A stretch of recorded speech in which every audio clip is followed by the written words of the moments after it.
নরম তুলতুলে খাস্তা মুচমুচে জালিদার এই পরোটা একবার যদি বাড়িতে তৈরি করেন একটা দুটো খেলে কিন্তু মন ভরবে না, এতটাই সুস্বাদু হবে। আর খেতে কিন্তু কোনো রকম তরকারি লাগবে না, শুধুমাত্র চা তৈরি করে চায়ের সাথেই আপনারা একসাথে একটা দুটো কি 4-5টা পরোটা খেয়ে নিতে পারবেন। খেতে এতটাই মুচমুচে আর ভেতর থেকে এতটাই সফট হবে যে একটা দুটো খেলে পেট ভরলেও মন ভরবে না। তবে চলুন কি করে আমি এই রেসিপিটা তৈরি করলাম এটাই আজকে আপনাদের সাথে শেয়ার করি। ভিডিওটাকে শেষ পর্যন্ত দেখার জন্য আপনাদের কাছে অনুরোধ করছি। পরোটাগুলো তৈরি করার জন্য আমি এখানে একটা মিক্সিং বোল নিয়ে নিয়েছি। মিক্সিং বোলের মধ্যে আমি দিয়ে দিচ্ছি 2 বাটি পরিমাণে ময়দা। আমি এখানে বাটি মেপে 2 বাটি পরিমাণে ময়দা দিয়ে দিয়েছি। এখন ময়দার মধ্যে আমি দিয়ে দিচ্ছি পরিমাণ মতন সামান্য পরিমাণে লবণ। স্বাদ অনুযায়ী আমি এখানে সামান্য পরিমাণে লবণ দিয়ে দিচ্ছি, আর এর সাথে অল্প সামান্য পরিমাণে কিন্তু আমি চিনিও দিয়ে দিয়েছি। এখন ভালোভাবে লবণটাকে আর চিনিটাকে মিশিয়ে নেওয়ার পরে অল্প অল্প করে জল দিয়ে আমাদের ময়দাটাকে মেখে নিতে হবে। একবারে আপনারা বেশি জল দেবেন না, অল্প অল্প করে জল দেবেন আর ভালোভাবে মেখে নেবেন। একটু নরম করে আমাদের ময়দাটাকে মেখে নিতে হবে। ময়দাটাকে একটু নরম করে আঠালো আঠালো ভাবে মেখে নেওয়ার পরে এখন ওপর থেকে আমি সাদা তেল দিয়ে ভালোভাবে আবার বেশ কিছুক্ষণ মেখে নিচ্ছি। দেখুন বন্ধুরা, ময়দার ডোটা কিন্তু একেবারে রেডি হয়ে গেছে। এই রকম ভাবেই কিন্তু আপনাদের ময়দার ডোটাকে রেডি করে নিতে হবে। এখন দেখুন আমি কিভাবে লেচিগুলোকে কেটে নিচ্ছি। এই রকম ভাবেই কিন্তু আপনাদের লেচিগুলোকে কেটে নিতে হবে। হাত থেকে চাপ দেবেন আর এই রকম ভাবে লেচিগুলোকে এক এক করে কেটে নেবেন। এক এক করে আমি একই রকম ভাবে আপনাদের প্রত্যেকটা লেচি কেটে দেখিয়ে দিচ্ছি। খুবই সহজ। প্রথমে এইরকম ভাবে চাপ দেবেন আর দেখুন এইরকম ভাবে বেরিয়ে আসবে। এইভাবেই কিন্তু আপনাদের লেচিগুলোকে কেটে নিতে হবে। বন্ধুরা, আমি সমস্ত লেচিগুলোকে কেটে তৈরি করে নিয়েছি। দেখুন ঠিক এইরকম ভাবেই আপনাদের লেচিগুলোকে কেটে নিতে হবে। আর এখন একটা ছোট বাটি নিয়ে নিয়েছি। বাটির মধ্যে আমি দিয়ে দিচ্ছি সাদা তেল 2 থেকে 3 চামচ পরিমাণ। সাদা তেল দেওয়ার পরে আমি দিয়ে দিচ্ছি 2 চামচ পরিমাণে কর্নফ্লাওয়ার। আমি এখানে 2 চামচ পরিমাণে কর্নফ্লাওয়ার দিয়ে দিচ্ছি আর তার সাথে দিয়ে দিচ্ছি 1 চামচ পরিমাণে ময়দা। আমি একটা পেস্ট তৈরি করে নেব। ভালোভাবে একটা পেস্ট আপনাদের তৈরি করে নিতে হবে। এই পেস্টটা আমাদের এই পরোটাটি তৈরি করার জন্য খুবই দরকার হবে। পেস্টটাকে আমি দেখুন তৈরি করে নিয়েছি। পেস্টটা এইরকম দেখতে লাগবে তৈরি হয়ে যাওয়ার পরে। এখন রুটি বেলা পিঁড়ির ওপরে ভালোভাবে আমি তেল মাখিয়ে নিয়েছি। তারপরে একটা লেচিকে হাত দিয়ে প্রথমে চেপে চেপে বড় করে নিচ্ছি। হাত দিয়ে যতটা সম্ভব চেপে চেপে প্রথমে বড় করে নিতে হবে।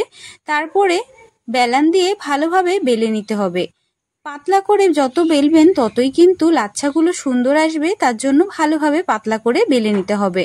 এখন দেখুন আমি চাকুর সাহায্যে কেটে নিচ্ছি। আপনারা যতটা পাতলা পাতলা করে কেটে নেবেন এই লাচ্ছা পরোটা ততটাই কিন্তু সুন্দরভাবে লেয়ারগুলো খুলে খুলে আসবে। তার জন্য অবশ্যই আপনারা চেষ্টা করবেন একটু একটু পাতলা করে কেটে নেওয়ার জন্য। আমি দেখুন যতটা সম্ভব পাতলা করে আমি কেটে নিয়েছি চাকুর সাহায্যে। এখন আপনাদের ভালোভাবে মুড়িয়ে নিতে হবে। কি করে মুড়িয়ে নিতে হবে সেটাও আপনারা দেখে নিন। মুড়িয়ে নেওয়ার আগে আমরা যেই পেস্টটা তৈরি করেছি সেটাকে এখন আমাদের ভালোভাবে হাতের সাহায্যে লাগিয়ে নিতে হবে, যাতে পরোটাগুলো তৈরি করার সময় কোনো রকম ভাবে মাঝখান দিয়ে খুলে না আসে। তার জন্যই কিন্তু এই পেস্টটা আমরা এখানে ব্যবহার করব। ভালোভাবে হাতের সাহায্যে আমি সম্পূর্ণ পরোটাটার উপর লাগিয়ে নিচ্ছি। এখন দেখুন এক পাশ থেকে আমাদের ধীরে ধীরে রোল করে নিতে হবে। এক পাশ থেকে ধীরে ধীরে ভালোভাবে আপনাদের রোল করে নিতে হবে। একটু ধৈর্য ধরে কাজটা করে নিতে হবে। বন্ধুরা, আপনারা আজকে যদি প্রথম আমার চ্যানেলে ভিডিও দেখতে এসে থাকেন, চ্যানেলটিকে কিন্তু অবশ্যই সাবস্ক্রাইব করে পাশে থাকা বেল আইকনটা দাবিয়ে অল নোটিফিকেশন অন করে রাখবেন। তাহলে আমি যখনই ভিডিও পোস্ট করব আপনারা কিন্তু নোটিফিকেশনটা সাথে সাথে পেয়ে যাবেন। দেখুন বন্ধুরা, লাচ্ছা পরোটাটাকে ভালোভাবে এক পাশ থেকে মুড়িয়ে নেওয়ার পরে দুপাশ থেকে একটুখানি হালকা হাতে টেনে নিয়ে এইরকম ভাবে 2 পাশ থেকে আমাদের রোল করে নিতে হবে। আর এক পাশ থেকে রোল করে নিয়ে অপর পিঠটা কিন্তু তার উপরে দিয়ে এইরকম ভাবে হাতের সাহায্যে চেপে চেপে নিয়ে পরোটাটিকে তৈরি করে নিতে হবে। হাতের সাহায্যে চেপে চেপে যতটা বড় করা যায় আপনারা ততটা বড় করে নেবেন। খুব বেশি বড় যে করতে হবে তারও কিন্তু কোনো প্রয়োজন নেই। ভালোভাবে হাতের সাহায্যে চেপে নিলেই কিন্তু পরোটাটি একেবারে তৈরি হয়ে যাবে। এই রকম ভাবেই আমি বাকি পরোটাগুলোকেও তৈরি করে নেব। আমি আরেকটা লেচি নিয়েছি। সেটাকে ভালোভাবে আমি বেলে নিচ্ছি। ভালোভাবে পাতলা করে বেলে নিতে হবে, যতটা সম্ভব আপনারা পাতলা করে বেলে নেবেন। ভালোভাবে বেলে নেওয়ার পরে এখন চাকুর সাহায্যে ঠিক এইরকমভাবে লম্বা লম্বা করে পাতলা পাতলা করে আমাদের কেটে নিতে হবে। আপনারা যতটা সম্ভব লম্বা লম্বা করে পাতলা পাতলা করে কেটে নেবেন বন্ধুরা। দেখুন ঠিক এইরকমভাবে আপনাদের এক পাশ থেকে আরেক পাশ পর্যন্ত লম্বা লম্বা করে সুন্দর করে পাতলা করে কেটে নিতে হবে। এখন ভালোভাবে এক পাশ থেকে যে কোনো এক পাশ, আপনারা এই পাশ থেকেও করতে পারেন, ও পাশ থেকেও ভালোভাবে মুড়িয়ে নিতে পারেন। যে কোনো এক পাশ থেকে হালকা হাতে ভালোভাবে একটু মুড়িয়ে নিতে হবে। আমি লম্বালম্বিভাবে মুড়িয়ে নিয়েছি। এখন দেখুন দুপাশ থেকে ঠিক এইরকমভাবে আপনাদের দুই দিক থেকে মুড়িয়ে নিতে হবে। দুই দিক থেকে ভালোভাবে ঘুরিয়ে ঘুরিয়ে এইরকমভাবে গোল পাকিয়ে নেওয়ার পরে একটা পিঠ উপর দিকে দিয়ে তারপর হাত দিয়ে চাপ দিয়ে পরোটাটিকে তৈরি করে নিতে হবে। হাত দিয়ে যতটা পারবেন একটুখানি বড় করে দেবেন চেপে চেপে। এখন কিন্তু বেলান দিয়ে বেলার কোনো প্রয়োজন নেই, হাত দিয়ে চেপে চেপেই পরোটাগুলোকে তৈরি করে নিতে হবে।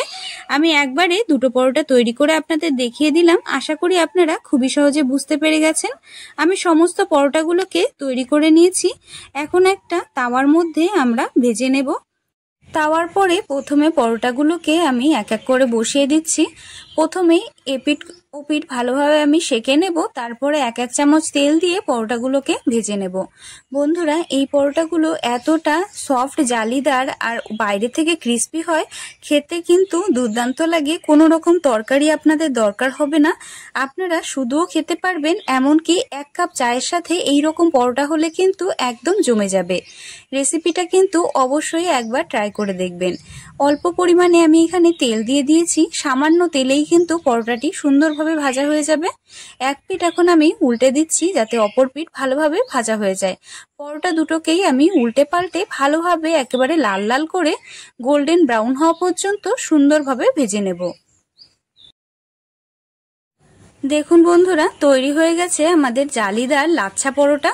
কতটা সুন্দর লাগছে আর কতটা ক্রিস্পি হয়েছে আপনারা দেখেই বুঝতে পারছেন। বাইরের লেয়ারগুলো দেখুন কতটা সুন্দরভাবে খুলে খুলে আসছে।